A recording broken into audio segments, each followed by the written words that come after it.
এসো না, একবার দেখি এটা, দেখি। বাহ, এটা বেশ মানিয়েছে তোমায়, বুঝলে? শোনো না, আমি কি ভাবছি এইটাই তুমি বরং গায়ে হলুদের দিন পরো। আমি এটা তুলে রাখছি, তোমার পছন্দ হয়েছে তো? আরে এটা আবার জিজ্ঞেস করার কি আছে, তোমার পছন্দই আমার পছন্দ। ঠিক আছে, ভালো আছে। এই শাড়িটা ভালো লাগছে না। না, কি বলছো, ভালো লাগছে না? না, তুই এক কাজ কর তো, অন্য কিছু একটু দেখ। এক মিনিট, ফোন এসেছে।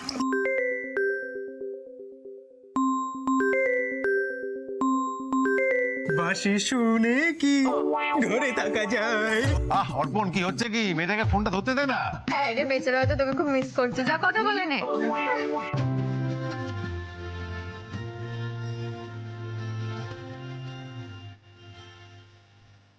হ্যালো,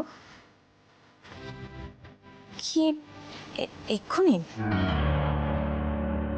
একা আলাদা করে কোনো কি সমস্যা হলো? না না না, আমার কোনো প্রবলেম হবে না, আমি আসছি। ওকে। কি রে পুটি, কি হয়েছে? কি বললো? তেমন কিছু নয়, ওই দেখা করতে বললো শুধু। হ্যাঁ তো ভালো, তো যা না দেখা করে আয়।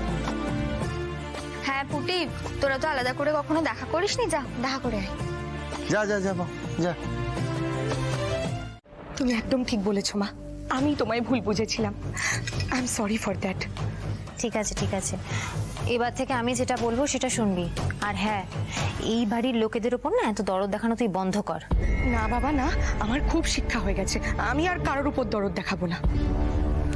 তুই বলেছিলিস না যে আলোকপর্ণা দত্তর সাথে ভগবান আছে, এবার বুঝতে পারছিস তো যে আলোকপর্ণা দত্ত কতটা ভয়ঙ্কর জিনিস?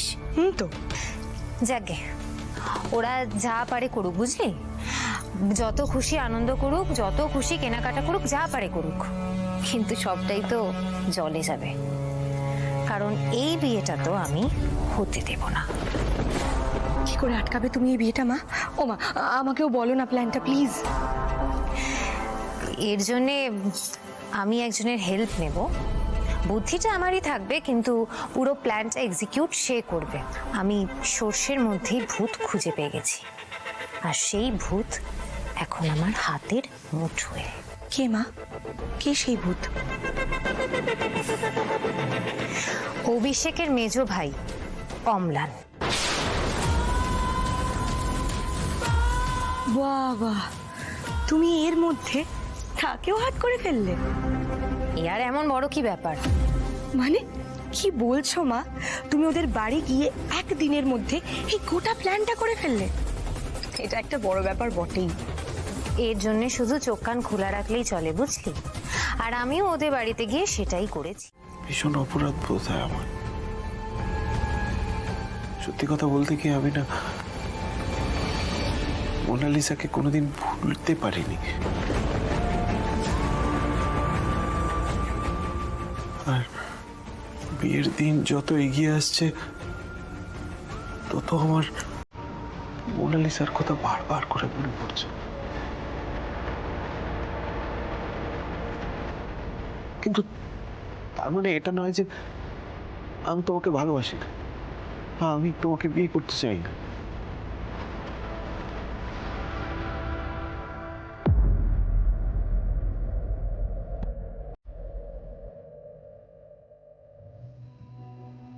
অভিষেক, তুমি আমার উপর ভরসা রাখতে পারো।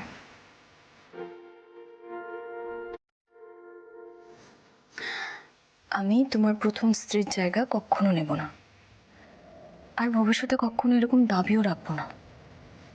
আমি আমার মতো করে তোমার মনের মধ্যে জায়গা বানাতে চাই। আর আর তোমার প্রথম স্ত্রীর কথা না ভোলাটাই তো স্বাভাবিক, তাই না? কয়েকদিন হলেও তো তুমি তোমার প্রথম স্ত্রীর সাথে সংসার করেছো, একে অপরের হাতে হাত রেখে পথ চলেছো, একে অপরের সাথে সারা জীবন কাটাবে বলে সে স্বপ্ন দেখেছো। তুমি যদি এইসব কথা বলে যেতে তাহলে তাহলে বরং সেটা আমার কাছে একটু অস্বাভাবিক মনে হতো।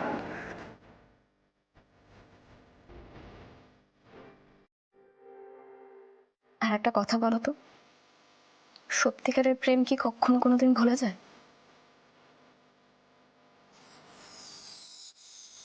আমি সত্যিই ভাগ্যবান যে আমি তোমার মতো একজন জীবনসঙ্গী পেতে চলেছি।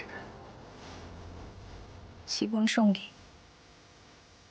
একটু ভারী শব্দ। অভিষেক, তুমি তুমি এসব নিয়ে একদম চিন্তা করো না। আমি কোনোদিনও তোমার ওই পুরনো মানুষটাকে ভুলে যেতে বলবো না। হ্যাঁ, তোমার মনের ভেতরে যে ক্ষত আছে সে ক্ষততে ভালোবাসার প্রলেপ লাগানোর চেষ্টা করবো। তাই নতুন করে সবকিছু শুরু করার চেষ্টা করবো। Thank you. তোমাকে সবটা বলতে পেরে আমারও হালকা লাগছে। দাদাকে ফলো করতে বলেছিলেন, আমি তাই করেছিলাম। ওকে ওকে ওকে, হোয়ার ইজ হি নাও? দাদা এখানে আপনার ওই শ্রীপর্ণা ম্যাডামের সঙ্গে দেখা করতে এসেছিল একটা ক্যাফেতে। কি বলছিল? কি বলছিল এক্স্যাক্টলি তো আমি শুনতে পাইনি, তবে মোনালিসার বিষয়ে কিছু এক কথা বলছিল, মানে দাদার আগের বউ, এটুকু বুঝতে পেরেছি। এন্ড আর আর কি, দুজনে হাতে হাত দিয়ে বসেছিল, মানে আমি আড়াল থেকে যতটা দেখতে পেয়েছি, তারপর বেরিয়ে গেল। ও আত চড়াতে আমার বেশি টাইম লাগবে না। তোমাকে যা বলেছি তুমি শুধু সেই রকম ভাবে কাজ করো, হ্যাঁ? And inform me like this, ওকে?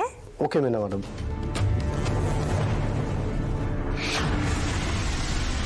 প্রেম একেবারে উথলে উঠছে, তাই না? কদিন পরেই আবার বিয়ে, এখন আবার উনি গেছেন দেখা করতে। ক্যাফেতে হাতে হাত ধরে আবার বসে আছে দুজনে। ন্যাকামি, বেশি প্রেম, তাই না? একবারই বিয়েটা ভাঙুক, তারপর দেখি ওর দিমাগ কোথায় যায়।